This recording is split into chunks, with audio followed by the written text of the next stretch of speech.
everybody. Once again, this is Fred Wanko coming to you from our studios in Chicago with another edition of Bold Talk on Allen TV.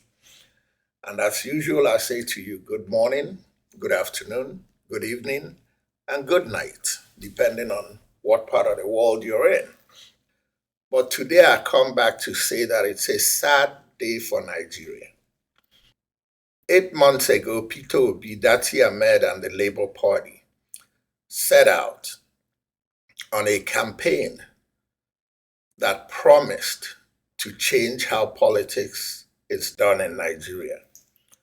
What many did not realize was that in doing so, Peter Obi and Dati Ahmed started a non-violent movement. Non-violent revolutions work, but they only work when all parts involved are working together.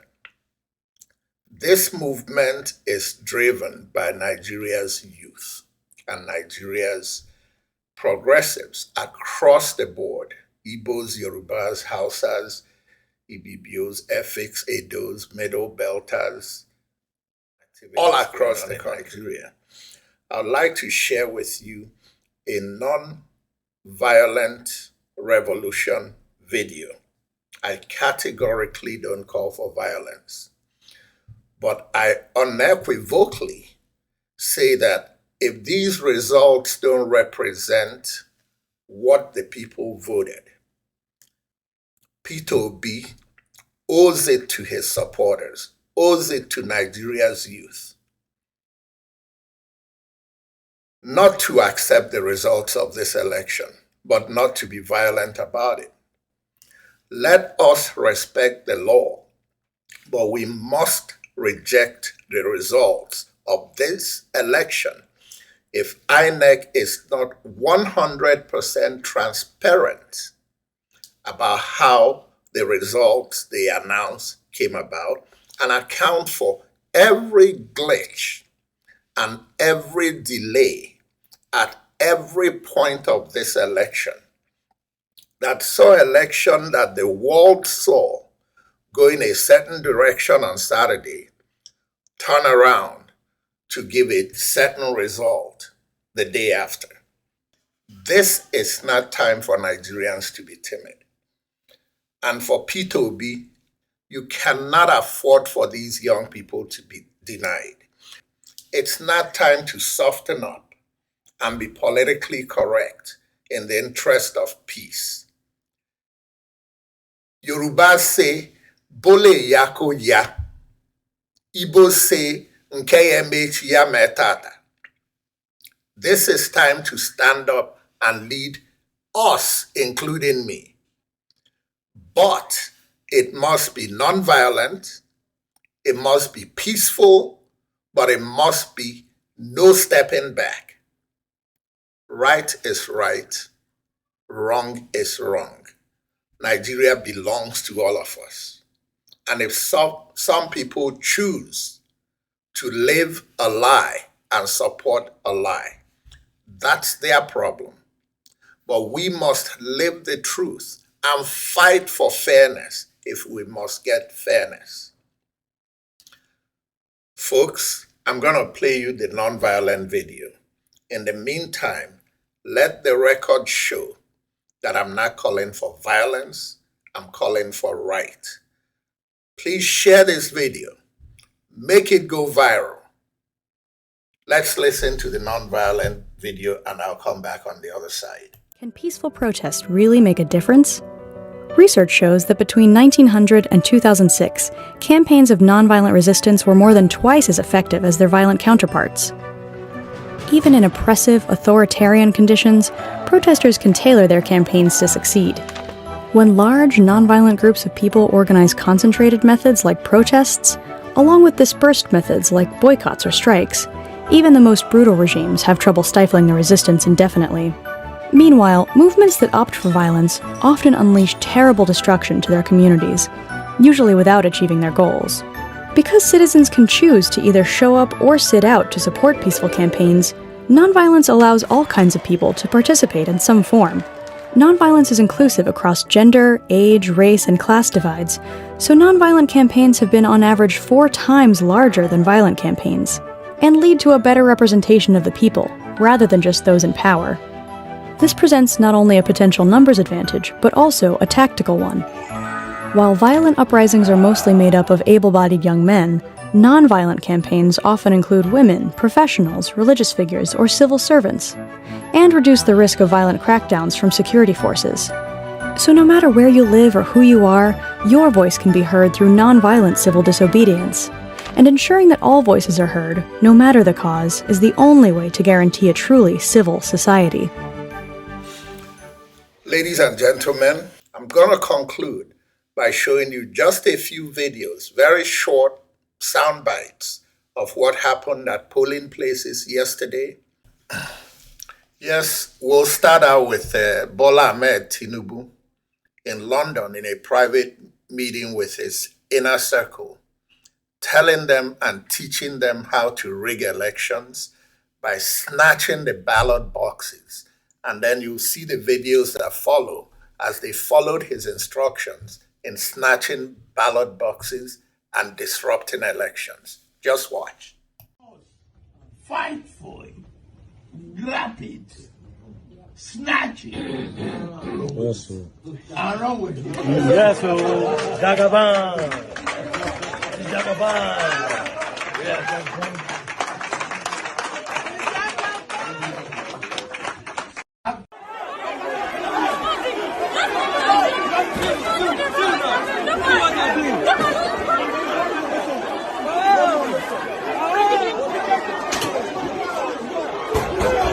wicked people, Nigerians, police officers, doing this kind of thing. Just imagine. Just imagine. Just imagine. Don't put your hands on me. I think it's what the hell this shop is giving? Hey! Papa! This is money, And the funny thing is that the results that they are bringing from this, kò tiẹ̀ sí wọ́n fi lélẹ̀ ìgbà tá ti kúrò ń bẹ̀. Iṣẹ́ tó ń ṣe yẹn ìdí iṣẹ́ yẹn. Ṣèṣèjọ́ sọ pé ṣe bá ní pé ọkọ̀ àkókò mú lọ sí kó lọ mú. Beavers, yes. Why are you talking like this now? Ẹgbọ́n nǹkan tó ń sọ, he's actually telling you facts. When there we were searching for you, you went into hiding. Now, and then gbogbo àwọn Tipex everywhere. Kò lọ. No, it's the truth. Kò lọ.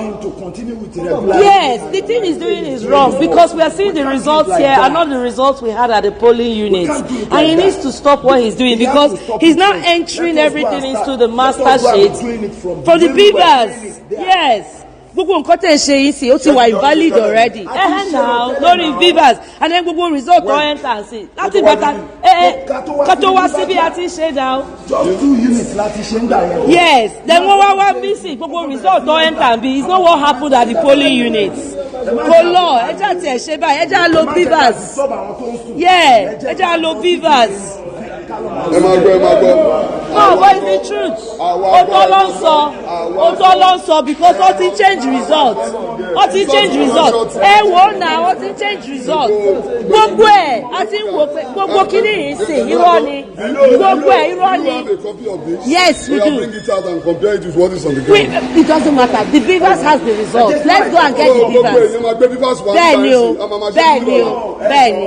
Bẹ́ẹ̀ni, kò tó ṣe é sì kò lọ. What he's doing now is not correct. He's entering manual results and it's not what we did at the polling units. They are entering manual results and it's not what we did at the polling units. And he's entering it into the master sheets. And he's doing it from, look at all the Tipex that are in see. And they expect us to keep quiet about it.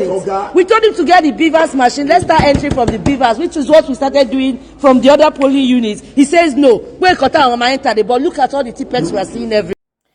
Good afternoon, guys. I'm Eunice Atuejide, the Labour Party candidate for Apapa Federal Constituency, in Lagos, and I'm the one that posted the video showing us how INEC officials were manipulating our results in Apapa early this morning about 4 or 5 a.m. The problem now is that they are threatening to kill me. They want to eliminate me because I refuse to negotiate and accept any kind of incentives in order to stand down my activities to help us. For me, the most important thing right now is for all of us to go to our local government area coalition centers and begin to demand that the real results that we did at our different polling units are the results that goes up to INEC and comes out of the whatever servers and beavers, whatever. We should go back to the beavers results. Hopefully they've not erased them or manipulated them. Get those results that are the real results that we did at our various polling units. Get them up. Get them up. If you get them up, P2B is winning this election today, not tomorrow, not at the court. We can't trust our court systems because we see a lot of results out of our court systems that are very far away from any reasonable argument any normal human being can make. So let's not risk it that we have to take our evidence to court and start proving that we won this election. Let's win it. Let's really win it and let them go and prove that we didn't. So the trick for me is that we get out there, 74 local government areas where they have INEC coalition centers. Go there, insist that the right results are uploaded, and we will see that P2B won this election. Anything other than that will get somebody, potentially Bola Ahmed Tinubu as our president, and we all know what a Bola Balu government we're going to experience. We can't afford to take that risk. Yes, they're after me. I hope in fact, I am requesting and begging actually for the security agencies in Nigeria and you private people that know how to keep people safe. Help me figure out something to keep me safe, because I don't want to die. I get 5 children, I get 1 granddaughter. I want to stay and look after them, but I also want to see that Nigeria starts to work for all of us. So I'm happy to do what I'm doing, but I need help to make sure that I stay safe and keep doing what I'm doing. So guys, please help me. Security agencies, international community. I'm also one of you. I'm a diaspora candidate, so you will help me.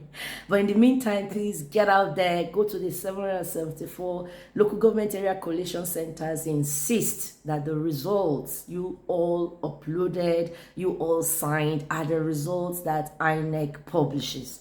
Anything other than that, we are not going to get P2B as president, but we need to have P2B as president. If you go to courts in Nigeria, you risk having everything turned upside down and you come out with nothing. We've seen how many presidential election results have been turned around in Nigeria before. We know these things, so let's not risk it. Let's get out. And for the shameless Nigerians who support the evils of election rigging, here is a fellow Nigerian woman whose only crime was that she went out to vote and she was stabbed, lucky to not lose an eye, went to the hospital, got stitched up, and came back to exercise her franchise, only to be at the threat of that franchise being denied. Just don't think. cry, madam. Don't cry, madam. Don't cry. Even with blood dripping on your face. Dripping from your face, you're still voting. We all ran, took her to where she got treatment. Naturally, she will still vote. I never see anything. She will still vote. She cannot be disenfranchised. She will vote. With blood and sweat. She will vote. On top what now? She will still vote. And we are. Until next time, this is Fred Wanko coming to you from our studios in Chicago with another edition of Bold Talk on Allen TV. It's never politically correct, but it's always objective. After the election now, we're going to start getting public opinion involved in what's going on in Nigeria. We're going to be having sessions where you have people included here talking different perspectives, sometimes opposing views. I don't want it all to be my views. I want opposing views, but it's going to be logical, and we're going to keep bringing you something you can be proud of, not something you can be happy with. I did not promise you happiness. I promised you objectivity, and that's all I'm going to be doing. Thank you very much. Good night, and God bless as you watch some.